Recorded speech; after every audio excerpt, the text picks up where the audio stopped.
So we're going to work with related rates now in calculus, and what is going to happen now is we are going to do implicit differentiation, except everything is with respect to time. Time is the independent variable. And we're finally getting into where calculus affects the real world. So I hope you enjoy this. At least I get a lot of enjoyment out of this. I know it sounds lame, but it's good.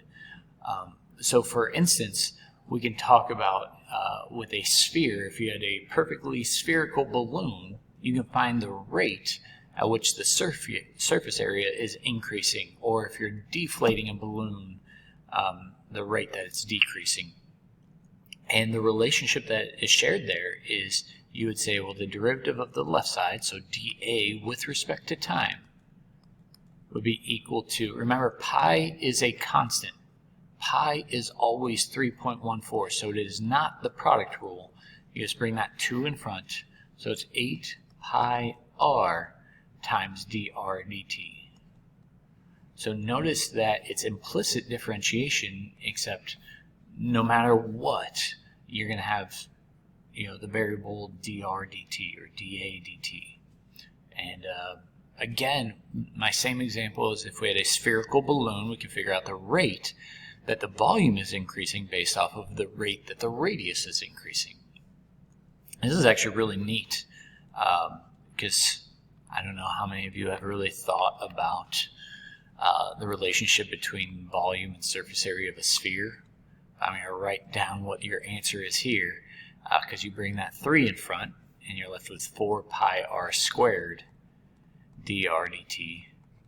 And you might notice something about the answer that we just got for the related rate of volume. So if you took the derivative of the volume, you actually get the surface area. Anyway, there's a lot of neat connections in math, and that's why I like math.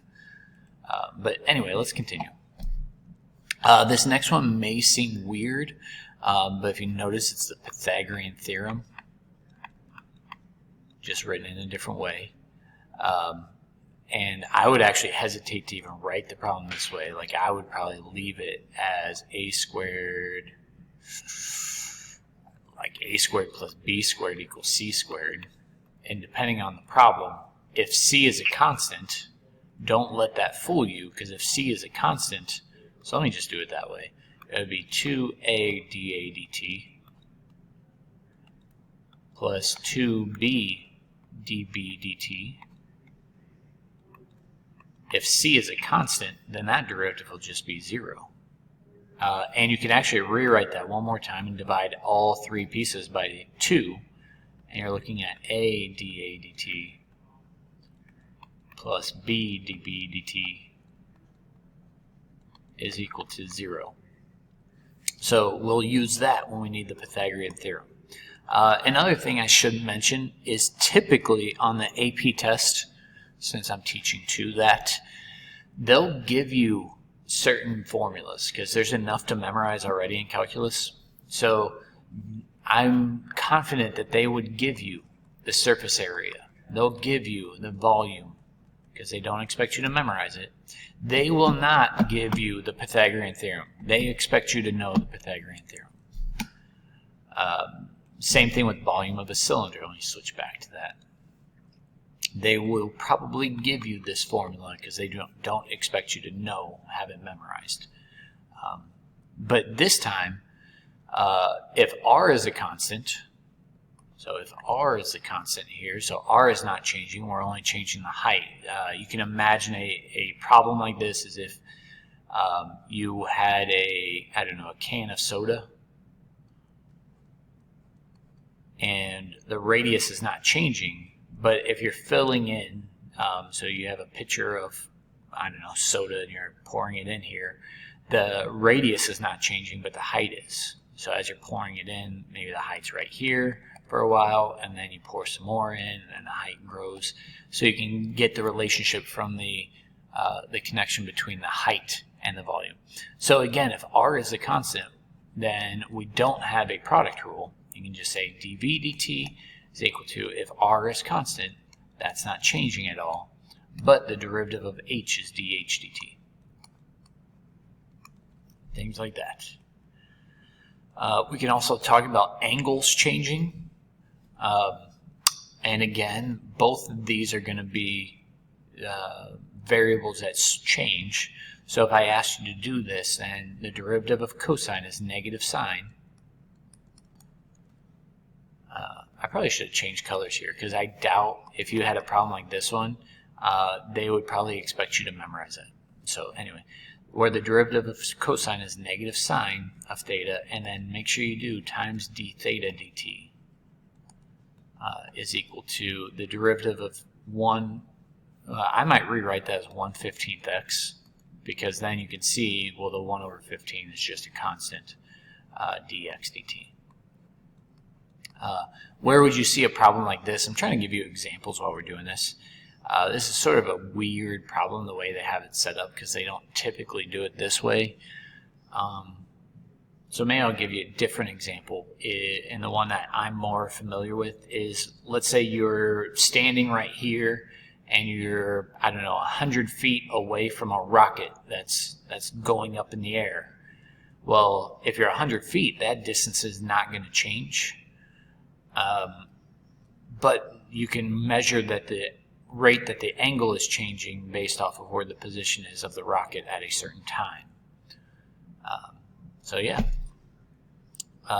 Notice here's another one where they'll probably give you this but the thing with, and we use a conical pile sometimes, like you can imagine if you have sand of some sort, because as you pour sand or concrete even, whoops, get out of there, then it'll probably grow into the shape of a cone on the ground.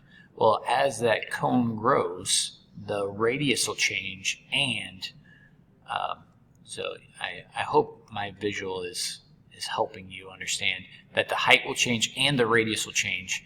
So it'll change, a lot will depend on the problem. So this would be your product rule, where the first derivative would be 2/3 pi r h, and then make sure that when you do the derivative of r, you say dr dt, plus 1/3 pi r squared dh dt. And this is probably the toughest problem that we will see, or it'll be tough, but they'll give you every piece of information. They might tell you, you know, the radius is this, the height is this, the rate of change of the radius is this, and the rate of change of the height is something else, and then they'll give you dv dt. So this is all just like sort of practicing setting it up, and it gets very, very difficult very quick, but hopefully I will make enough videos and I'll keep it slow enough, and you'll ask a lot of good questions in class that we will understand this fully. So make sure you identify everything in the problem. So this is really stepping in, like breaking it down for you. By the time you get the AP test, by the way, just like a little heads up for you, you won't get any clues over here. Like no clues. It'll just be a blank problem and you got to answer it. And it's that way on the test. I think you guys know me by now. So this is just to get you going. So we have an inflating, it's leaking out of an inflated balloon. That's important, that it's decreasing in size at a rate of 230 pi cubic centimeters per minute. All right. So there's several things that you can break down. Again, typically they would give you the formula for volume. And if you forgot it, you can go back. Volume of a sphere is 4/3 pi r cubed. I will provide all the formulas, or if it's a take-home test, you can look them up. 4/3 pi r cubed. I want to make sure I have the right thing. And there's several clues within the problem. First of all, they tell you the radius is 4, so we know r equals 4. That's very explicit, like they just straight up tell you. You know this. All right. What is the rate of change of the radius? Now that's very important that you pay attention to this phrase. Okay, because when you see rate of change, you better be talking about d something dt. Well, what is it the rate of change of? It's the rate of change of the radius. So that's what we're trying to find. What is the rate of change? I guess I'm actually, I guess I'm not answering that next question. But one more piece before moving on is they tell you the rate of change. Now, even if you're kind of confused that they said the rate, you see this phrase right here, per minute. And we should have learned by now that the word per means it's a rate. And the cubic centimeters, I hope you're familiar with that being in volume. We measure volume in cubic centimeters. So dV dt, and why am I writing negative 230 pi? Well, we're leaking out of the balloon, so it's getting smaller in size. So if I guess that was answering that question. Are there any constant variables in this? That answer is no. I guess technically you could say pi is constant, but pi technically is not a variable at all. But that's important, like when I talked about that cylinder before. Sometimes you might look at problems and you can say, oh, well, the problem is set up where the radius is not going to change, or something like that. So we're looking at that problem. B equals 4/3 pi r cubed. So now we can say dV dt, just take the derivative of both sides, would be 4 pi r squared dr dt. And now we know that dV dt is negative 230 pi. On the right side we have 4 pi. The radius they told us was 4. And then we have dr dt. And we can answer this question because we can solve for dr dt by dividing over. I don't know if you would just do this all in your head, but that would be 64. 16 times 4 pi. Pieces will cancel, and I don't know what 230 divided by 64 would be.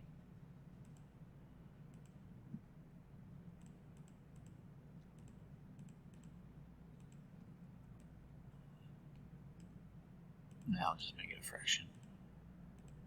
They'll reduce it for me. Or I can change it to a decimal. Yeah, let's just leave it as a negative 115 over 32. Alright, now I do want to take this one step further. Oh, 32, not 72. Is make you understand your units. Because what I typically do is I just work through the whole problem and then I worry about the units at the end. 115 over 30. Okay, let's make sure I wrote the right thing. So this is a rate. So that needs to be written as something per something. So if you go back to the clues, this was in cubic centimeters per minute. So that means my denominator needs to be minute. So that's not changing at all. And remember, volume is measured in cubic units. Well, radius, just a length, is just measured in those individual units. So I wait to the end and I just come up with the correct answer with the rate. It's not very often that they require you to give the units on a problem like this because the math is already difficult enough. But if you wanted to algebraically work it out, you could.